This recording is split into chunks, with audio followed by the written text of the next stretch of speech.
Les deux côtés de la médaille. Les deux côtés, les deux côtés. Une balado sportive avec Marc Durand.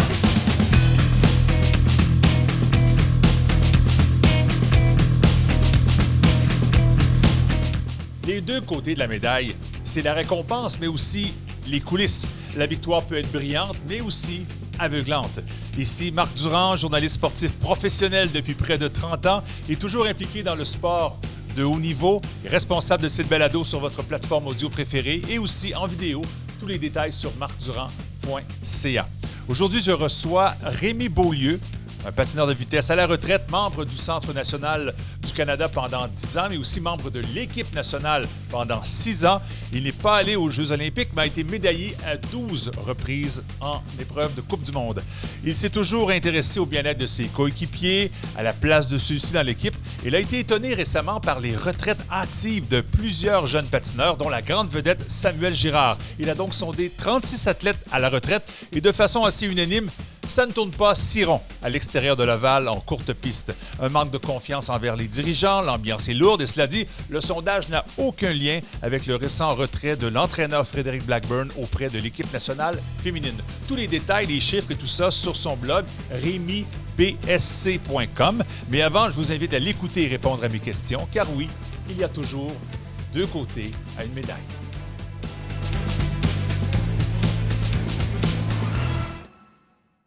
Rémi Beaulieu, bonjour. Salut, Marc. Kinésiologue, ancien patineur et sondeur.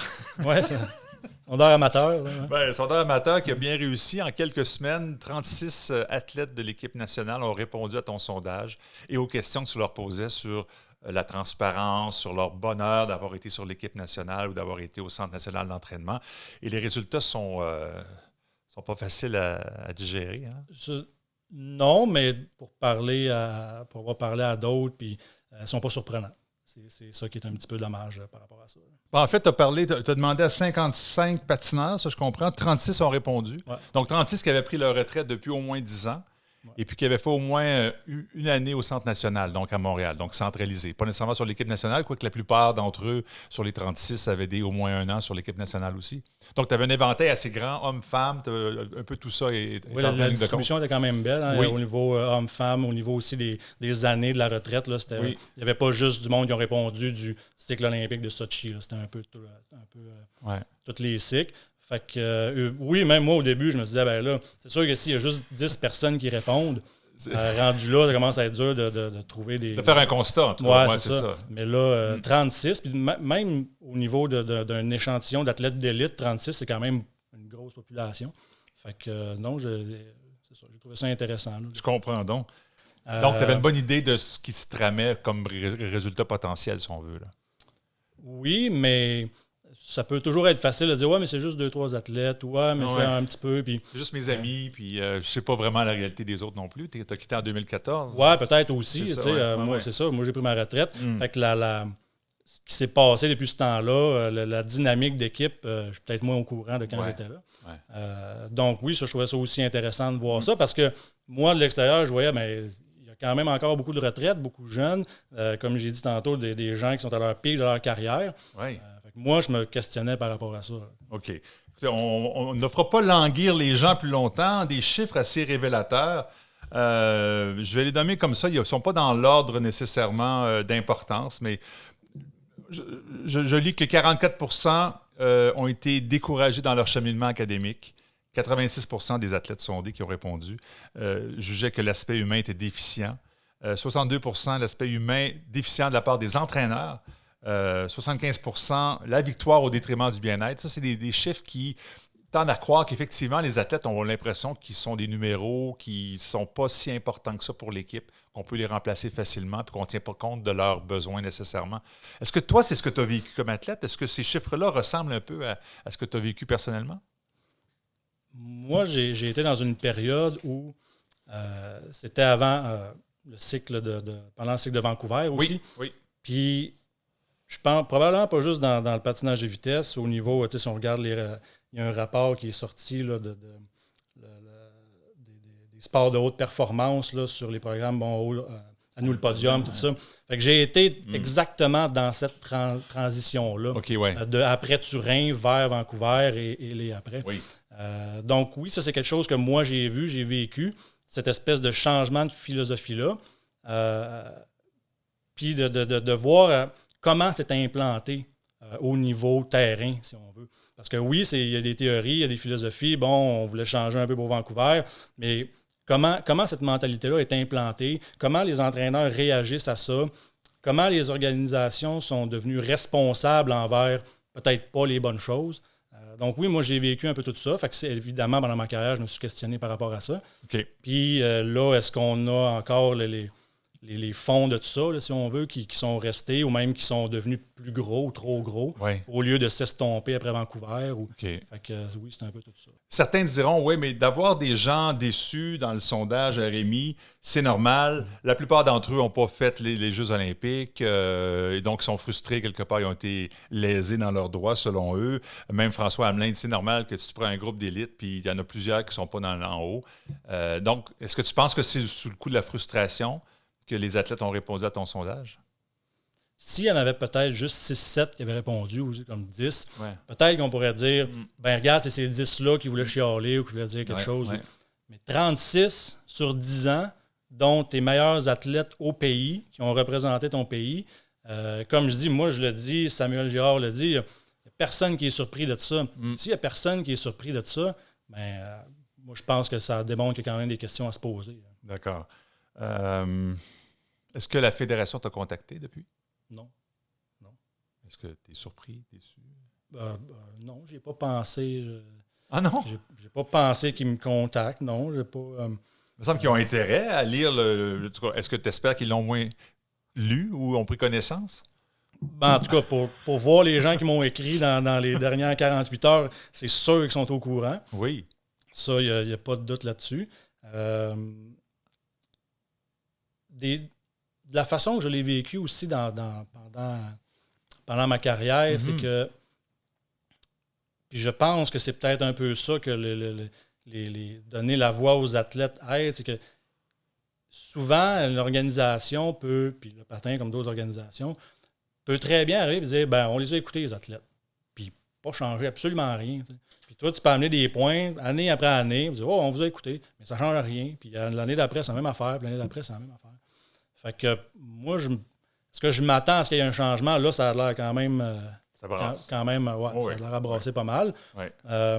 Après ça... artistique et patinage de vitesse, en 2 semaines, on remet en question leur politique interne. Pas juste le choix de l'entraîneur ou une situation d'harcèlement. Là, c'est vraiment la politique au complet là, qui semble être mise en cause. Un de mes points, c'est que souvent, quand il arrive des choses comme ça, soit à Synchro Canada ou autre, puis tu es dans le monde du sport depuis longtemps, combien de personnes disent « Ouais, ça fait un couple d'années qu'on était au courant. Je pense que c'est Dominique Gauthier sur Twitter qui a écrit « Ouais, dans Synchro Canada, ça fait vraiment, vraiment longtemps qu'on voulait que ça change. » Tout le monde était au courant. Fait à chaque fois que ça arrive, il n'y a personne qui est surpris. Mais tu sais pourquoi que ça ne change pas? Parce que les médailles. Entre autres. Ben oui. Mais ça revient à l'imputabilité. Clairement. Si tu gagnes et tout va bien, quelqu'un qui arrive et dit « Hey, il y a ces 4 points-là qui peuvent être un peu problématiques. » On gagne pareil. Ben exactement. Fait qu'eux autres, ils ont le beau jeu de dire « Ouais, on vous a écouté, mais ils ont-tu...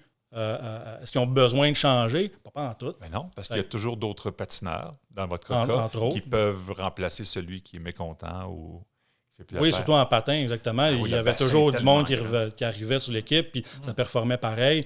Mais là, un peu moins. Puis c'est sûr que quand Sam est parti, ça a fait mal aussi, parce que là, c'était plus juste le 3e, le 4e puis le 5e qui s'en allait. C'était celui qui était supposé de prendre la place de Charles. Oui. Là, ça en réveille, tu sais. Mais ça n'a rien changé quand même. Au niveau des résultats, mais au niveau de la politique interne et des questionnements, il ne semble pas qu'il y ait eu beaucoup de changements. Oui, bien là, le sondage, il y a quand même des gens qui ont pris leur retraite. C'est toi qui l'as fait. C'est pas la fédération qui a dit « Oh, t'as peu, là, on a un athlète extrêmement talentueux qui quitte. Samuel Girard, double médaille olympique, 22 ans. Il s'en va à la retraite. » Y a-t-il quelque chose qu'on a mal fait, peut-être? Je ne sais pas. Il faudrait leur demander. Peut-être qu'eux autres, ils vont dire « Hey, on a implanté telle chose. » C'est vrai? Mais je ne sais pas. Il faudrait demander aux athlètes aussi. Moi, je n'étais pas là. Puis, comme tu dis, moi, j'ai fait ce sondage-là. C'est vraiment à moi en faire ça? Non. Moi, j'ai eu cette idée-là. Puis, j'ai voulu faire ce projet-là du mieux que je pouvais. Mais effectivement, puis tant mieux si ça donne des idées à des organisations sportives ou à d'autres gens de pousser ça un peu plus loin ou de faire une version 2.0. Mais effectivement, c'est pas à moi pantoute de faire ces choses-là.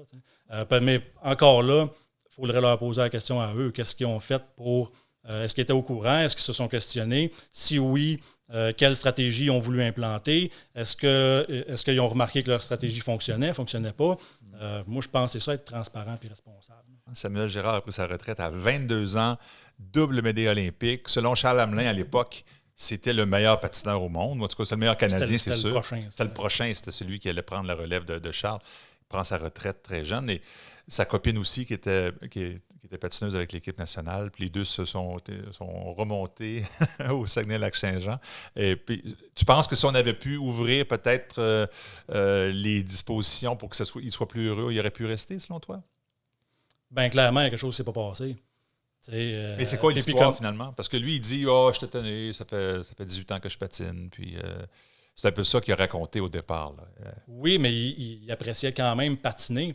Mais la culture, à travers tout ça, je pense que c'est ça qu'il appréciait plus. Puis justement, de ne pas nécessairement pouvoir monter voir ses parents s'il y en avait besoin. Fait que moi, je pense que c'est un peu tout ça. Là. Puis, tu penses que la fédération, les entraîneurs, les dirigeants n'ont pas vu ça venir en disant « voici un plan B pour Samuel ». Est-ce qu'on aurait dû faire une exception ou prendre la situation en main et dire on va s'arranger? Il faudrait leur poser la question. Oui. Parce que oui, Samuel en a parlé un peu, mais y a-tu quelqu'un qui est de la fédération, des entraîneurs qui en ont parlé? Non. En tout cas, moi, je ne suis pas au courant de tout ça non plus. Je sais que lui, ils ont eu beaucoup de changements aussi. Là. Il y a eu, moi, j'ai pris ma retraite. Derek, il restait là quand même plusieurs années, Derek Campbell. Ouais. Après ça, il est parti. Il y a eu Bédard, il y a eu des changements. Ils n'ont pas eu d'entraîneur pendant 6 mois. Peut-être que tout ça a joué, que Sam, je ne vais pas parler pour lui, mais c'est peut-être dit, gars. Non, peut-être pas. Okay. Bien, ce que je comprends, puis c'est pour ça qu'on parle beaucoup de Samuel Girard, c'est un exemple concret de est-ce qu'on a écouté les athlètes, leurs besoins, et comment on aurait fait pour les rendre plus heureux, donc aussi encore avec l'équipe. C'est un peu ça l'objectif aussi, c'est de les garder le plus longtemps possible, parce qu'on le voit avec Charles Hamelin et d'autres, lorsque les athlètes ont la chance de patiner plusieurs années, c'est du succès aussi qui vient avec tout ça. Aider les autres aussi, les prochaines générations. Exactement. Puis je pense que le sondage, c'était un peu ça l'objectif. Oui, on a demandé, Sam a parlé, mais toutes les autres, on est capable d'avoir de l'information sur beaucoup, beaucoup d'autres pour être en mesure de prendre des meilleures décisions. Tu parles des entraîneurs, puis tu as parlé dans ton blog aussi de est-ce qu'on place les bons éléments aux bons endroits. Souvent, on a peut-être tendance au Canada, en tout cas en patinage de vitesse, de prendre des bons athlètes puis de les mettre entraîneurs. Le succès ne vient pas toujours ensemble. C'est un peu ça que tu remarques. En tout cas, il y a eu Marc Gagnon, il y a eu Bédard, il y a eu Marianne Saint-Gelais qui a commencé à entraîner également. Donc, plusieurs bons athlètes, des gros noms, qui deviennent entraîneurs. Est-ce que ça fait d'eux de bons entraîneurs? Tu en doutes? Ben, je pense que c'est pas juste au niveau patin, c'est dans le monde du sport en général. Dans tous les sports, on fait ça, puis d'une certaine façon, c'est quand même normal. Mais est-ce qu'il y a une différence entre avoir ce bagage olympique-là, puis être un assistant entraîneur, puis être un entraîneur-chef? Ah, voilà. Est-ce qu'il y a des nuances comme ça à faire que je pense qu'il pourrait être important d'avoir ces discussions-là? Après ça, il y a le niveau aussi entraîneur, directeur sportif aussi, puis en entreprise, il y a ces discussions-là. Même quelqu'un qui est dans un poste, puis qu'on lui donne une promotion, par exemple, y a-t-il les compétences pour la promotion? Ou il était vraiment bon dans son poste, puis là, on lui donne la promotion parce qu'il était bon dans le poste d'avant, mais à l'autre poste, ça ne marche pas pantoute. Un bon vendeur n'est pas nécessairement un bon directeur des ventes. Exactement. Ouais. Fait que je pense qu'il y a lieu de se questionner dans ce sens-là. Puis c'est un peu un changement de mentalité. Il y a 15 ans, 20 ans, on ne se posait pas la question, est-ce que ce médaillé olympique-là a les compétences pour être entraîneur? C'était pas vraiment là. Ouais. Maintenant, on le sait qu'un entraîneur, tu es un enseignant. Tu as une responsabilité autre que d'entraîner ton sport. Tu as aussi des équipes de soutien intégrées. Oui. Si tu es assis à la table avec ton équipe de soutien intégré, qui, on parle de médecins, psychologues, physiologistes, biomécaniciens, mais tu n'es pas capable d'avoir une communication avec eux parce que tu ne comprends pas ce qu'ils disent quand ils parlent. Ça fait-tu du sens que toi, en tant qu'entraîneur-chef, tu sois le chef d'orchestre de ces gens-là? Oh oui. Puis peut-être pas, mais moi, je trouve intéressant de se poser la question. Un coach, c'est plus qu'un cheerleader, ça, je comprends. C'est pas celui qui crie le plus fort sur le bord de la bande qui est le meilleur entraîneur nécessairement. Là. Mais je pense une chose qui est arrivée aussi avec Own de Podium, puis dans l'évolution du sport au Canada, il y a certains organismes sportifs qui se sont dit, OK, nous, notre stratégie, ça va être un peu d'aller chercher un entraîneur qui a beaucoup, beaucoup de connaissances pour faire, mettons, gagner nos athlètes, les connaissances techniques du sport spécifique. Puis le reste, ce n'est pas un problème parce qu'on va l'encadrer, on va le soutenir avec des gens qui ont certaines autres compétences, comme un préparateur mental, nutritionniste. Exact. Mais est-ce que cette vision-là, est-ce qu'elle était erronée? Est-ce qu'elle allait dans le mauvais sens? Au lieu que ce soit l'entraîneur-chef qui donnait un peu des directives, ça venait de trop de l'autre côté. Parce que moi, c'est un peu cette espèce de schéma-là qui a peut-être mal été implanté encore. Rémi, qu'est-ce qu'on fait avec tout ça? Quelle serait la situation idéale pour Patinage de vitesse Canada? Moi, je pense que ça va au-delà de Patinage de vitesse Canada. C'est le discours que j'ai par rapport à la responsabilité, en quoi ils sont responsables, à l'imputabilité. Moi, je pense que ça vient de là, parce que, comme je dis, peu importe, je pense que Mme Fréchette avait parlé là, dans nage synchro. En fin de semaine, ou la fin de semaine passée, ça fait, elle avait dit « on fait le ménage ». Je pense que c'est une première étape, mais moi, ce que je veux amener, c'est que même si on fait le ménage, on amène d'autres gens, si on est encore imputable aux mêmes choses, est-ce que dans 5 ans, ça va être exactement la même affaire? Fait que moi, je pense qu'il faut aller plus loin que juste se dire on fait le ménage. Non, t'as peu. C'est vraiment par rapport à quoi tient leur emploi, en quoi la définition de tâche, peut-être, l'imputabilité. Définitivement, la définition de tâche. Oui. Parce que n'importe qui, là, si c'est ça que tu as à faire, c'est ça tes objectifs, puis à la fin de l'année, tu es évalué là-dessus. Oui. Je veux dire, il n'y a pas personne qui veut perdre sa job dans la vie. Là, bon, ben alors, quelle serait la situation idéale? Alors, reprenons la question différemment. Oui, c'est sûr, tous les sports auraient intérêt, disons, tous les sports auraient intérêt à imiter l'équipe courte piste nationale, mettons. Ce serait quoi la meilleure situation selon toi? Qui devrait avoir quoi à faire et quelle serait la meilleure des solutions pour obtenir tous les objectifs? Oui, gagner des médailles, mais oui, que les athlètes soient heureux. C'est sûr que pour moi, les premières étapes, c'est se questionner sur quelle sorte de transparence on va avoir, quelle sorte de leader on veut être, quelle sorte de leader on veut engager. Regarder, peut-être aller regarder, je veux dire, c'est un petit milieu là, quand même, les gens ou les organisations sportives qui ont l'air d'avoir des bonnes cultures, qu'est-ce qu'ils font? Comment ils ont fait pour en venir là? Okay. Et aller chercher cette information-là, okay. Établir un plan par rapport à ça, puis se dire, bon, mais regarde, on s'est peut-être trompé de stratégie, on va en essayer un autre. Fait que moi, je pense que ça passe par là. Oui, la première étape, comme je disais tantôt, la transparence, définitivement, je pense de regagner cette confiance-là, d'avoir des gens qui sont des leaders. Bien, est-ce que le patin de vitesse est victime de son succès? Il y a tellement de patineurs, au Québec en plus, c'est comme tout le monde patine, tout le monde aime faire le courte piste. Donc, on n'a pas si besoin d'avoir de chouchouter nos athlètes parce que dans le fond, il y en aura d'autres qui vont prendre la place. C'est un peu ça peut-être aussi. On les prend jeunes, puis s'ils ne font plus l'affaire, on s'en va puis on prend un autre. Peut-être. Sam, en entrevue un matin, il en a parlé. Peut-être que ça peut être un point, puis que là, présentement, la profondeur, il y en a de moins en moins. Puis là, dans les dernières années, ils ont aussi beaucoup, beaucoup poussé pour essayer de choisir et sélectionner les jeunes de plus en plus tôt. Puis, il y a eu des changements à ce niveau-là. Mais oui, comme je dis, si aux derniers Jeux olympiques, c'était complètement planté, peut-être qu'il aurait fait des changements. Mais là, ça fonctionne quand même relativement bien. Les médailles sont là. Kim a pris la place de Marianne d'une façon extraordinaire aussi. Clairement. Si Kim n'avait pas été là, puis elle avait arrêté aussi des fois, mais mettons qu'elle a choisi de ne pas revenir, qui prend? Il n'y a personne nécessairement qui est prêt à prendre la place. C'est vrai. Fait Kim m'a aidé beaucoup aussi, surtout aux derniers Jeux olympiques. Là, elle en a fait beaucoup pour les résultats. Est-ce que ça a sauvé d'une certaine façon? Peut-être. C'est sûr que les médailles sauvent la face. Ouais. Hein, n'importe quel sport. Je parlais avec un entraîneur de canoë-kayak au Canada qui me disait, nous autres, on n'a pas le choix de les chouchouter, on n'a pas de temps que ça. Fait que, à un moment donné, quand ils sont dans l'équipe nationale, on s'en occupe bien, puis on fait pas des passes droits, mais on essaie de comprendre un peu. Alors qu'il donnait l'exemple de la Hongrie. La Hongrie, tout le monde fait du kayak. C'est pas grave si on en perd 28 la même année. Il y en a d'autres qui s'en viennent, sont aussi bons. Les skieurs autrichiens, la même chose. Quand un pays est très fort, le hockey, c'est un peu ça aussi. Les patinages de vitesse en fait partie. Il y a tellement de patineurs qu'à la limite, bon, oui, des Sam Girard puis des Kim Boutin, on n'en a pas 10 000, mais les 4, 5, 6, 7, c'est pas si important. C'est peut-être eux qui ont répondu beaucoup aussi à ce sondage-là, puis se sont sentis des numéros. Parce que ça, on l'a. Hein? Êtes-vous senti des numéros? La plupart des gens ont dit oui.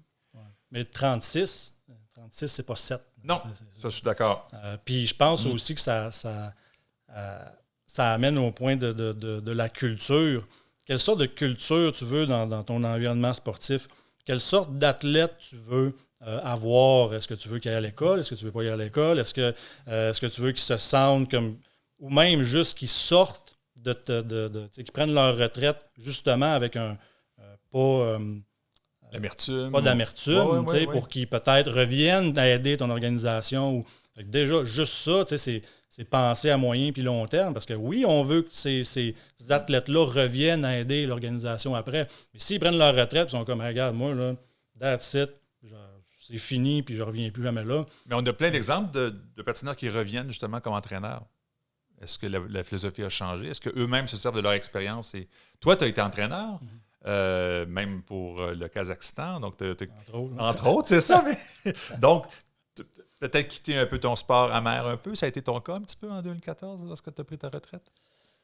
Amer, moi, je l'ai quitté avec...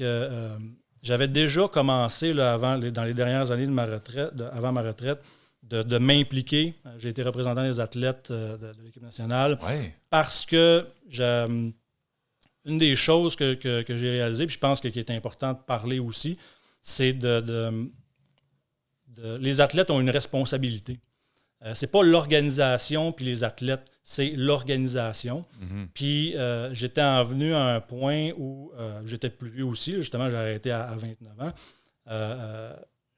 Je trouvais important d'avoir un message que, en tant qu'athlète d'équipe nationale, tu as aussi des responsabilités à prendre. Tu as des droits, mais tu as des responsabilités. Okay. Puis que s'il y a un changement à faire, je fais partie de l'organisation. Puis c'est important de me lever, de comprendre, de lire les documents, de comprendre qu'est-ce qui se passe, de savoir est-ce qu'il y a des procédures à changer, pourquoi les changer. Oui. Puis quand j'ai pris ma retraite, j'étais déjà dans un processus de je vais aider les jeunes, je vais aider les futurs athlètes. Puis dans les structures sportives que je vais essayer d'implanter, moi, je vais les essayer, ces théories-là. Moi, je vais essayer d'implanter l'attitude en premier avant les résultats de performance. Je vais essayer de mettre plus d'emphase sur les résultats académiques de mes jeunes. Parce que ça... En tout cas, j'ai essayé, oui, définitivement. Et c'est possible de bien patiner tout en étant un bon étudiant ou quelqu'un qui pense à son avenir? Ben oui, j'y crois définitivement. Ouais.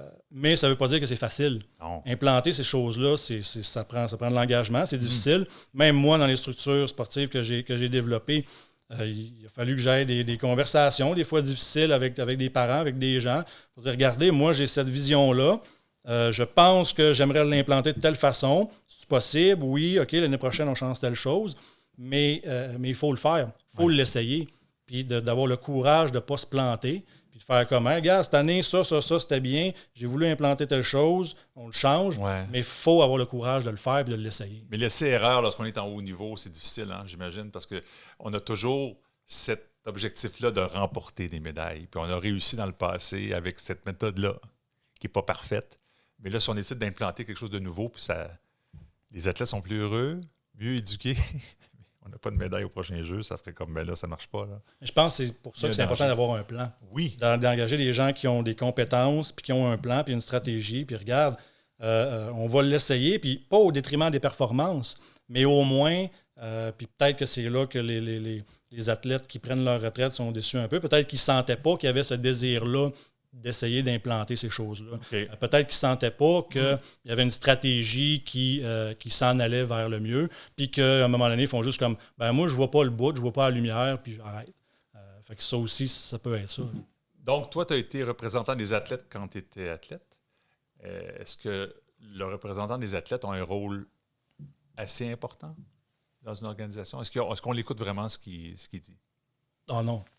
Non. Ah non, puis ça, c'est pas juste en patin. Là, c'est dans les organisations sportives. Ouais, parce que toutes les fédérations, tous les clubs ont leur représentant des athlètes, à peu près. Oui, exactement. Puis souvent, sur les conseils d'administration, là, il y a un athlète qui représente, qui a un droit de vote, tout ça.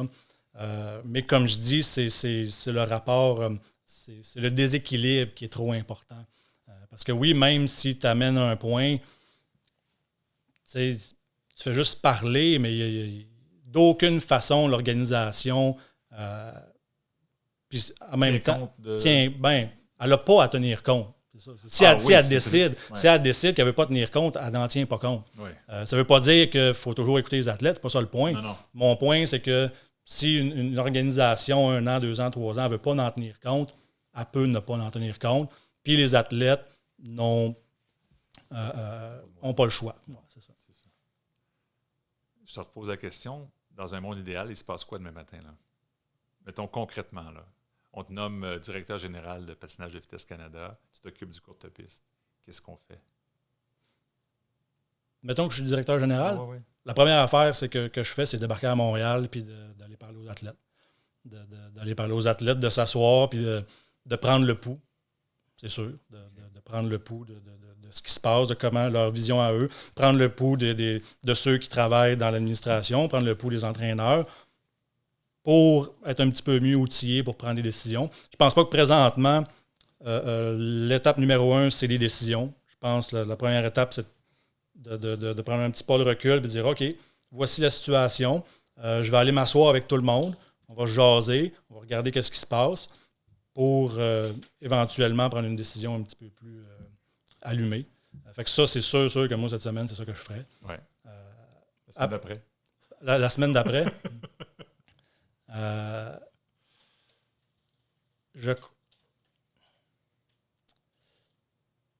J'essaierais de contacter d'autres organisations sportives. Moi, ce serait l'étape numéro 2. Peut-être que les gens en place, ils sont déjà au courant, mais j'essaierais de m'entourer de gens qui peuvent me donner leur opinion. Dire, regardez, moi, nous, on a peut-être déjà eu tel problème. Mm-hmm. On l'a réglé de telle façon. Ouais. Ça, oui, c'est la deuxième chose que je ferais parce que ça ne va pas se régler demain matin. Puis une culture, ça ne se bâtit pas en 2 semaines. Ça ne se change pas en 2 semaines.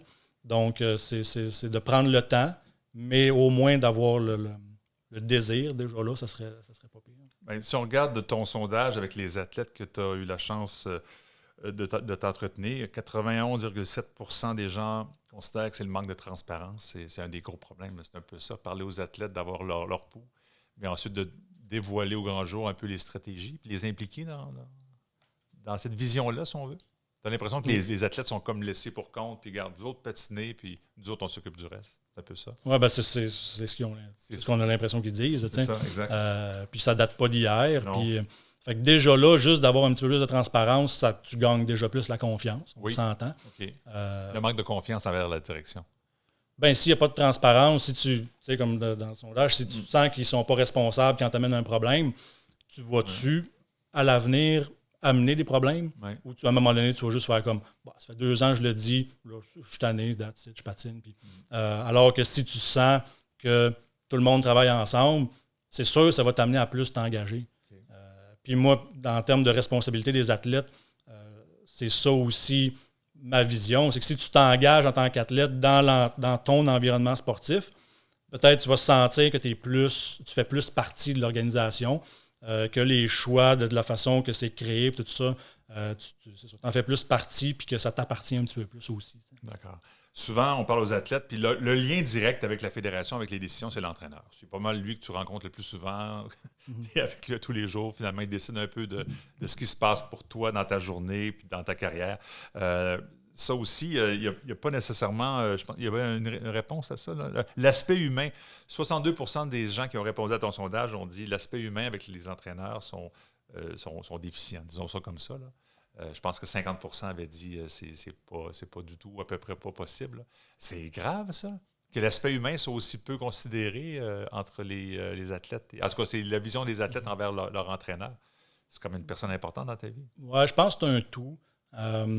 Oui, c'est une personne très importante dans ta vie. Tu es avec cette personne-là tout le temps. Un athlète, ça s'entraîne 6 jours par semaine. C'est ça. Puis c'est sûr que c'est dans les gens qui ont répondu, ils ont eu plusieurs entraîneurs. Il y en a eu plusieurs, les entraîneurs sur 10 ans. Il y a eu des entraîneurs de l'équipe nationale, de développement. Puis, fait que c'est dur de voir exactement quoi. Ouais. Mais je pense que c'est un tout aussi. Si, par exemple, tu n'as pas nécessairement confiance dans ton organisation, ça va-tu te donner la possibilité d'avoir vraiment confiance dans ton entraîneur? Même s'il est là, même si, tu sais, peut-être que ça va te donner une idée qu'il ne travaille pas pour toi nécessairement dans les décisions. Tu sais. Ouais. Fait que même si l'entraîneur il essaye, fait que moi, c'est pour ça que je pense que c'est un tout. Ouais. Quand on parle des gens qu'on engage aussi, des fois, il suffit juste d'avoir un petit peu plus de pédagogie, un petit peu plus de connaissances au niveau de la gestion de groupe pour changer les choses. Puis ça ne veut pas dire qu'il n'y a pas de problème, mais quand il y en a, peut-être que tu es plus outillé pour les régler. Ouais. Au lieu que les problèmes restent là ou au lieu qu'ils se règlent dans 1 an au lieu de 3 semaines. Fait que tout ça, moi, je pense que c'est un tout.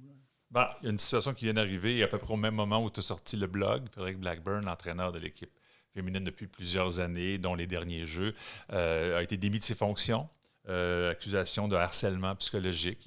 Il a avoué qu'il y avait une enquête sur lui. Ça a pris 6 mois avant qu'on l'émène de ses fonctions. Ça fait partie aussi des difficultés parfois, à savoir qui a raison, qui a tort, c'est une chose, mais prendre 6 mois pour faire une enquête, pendant tout ce temps-là, ben, ça grenouille, ça ne performe pas nécessairement. Je ne sais pas ce que tu en penses de cette situation-là, personnellement. Je ne suis pas au courant des détails tant que ça. Moi, j'étais au courant de cette situation-là.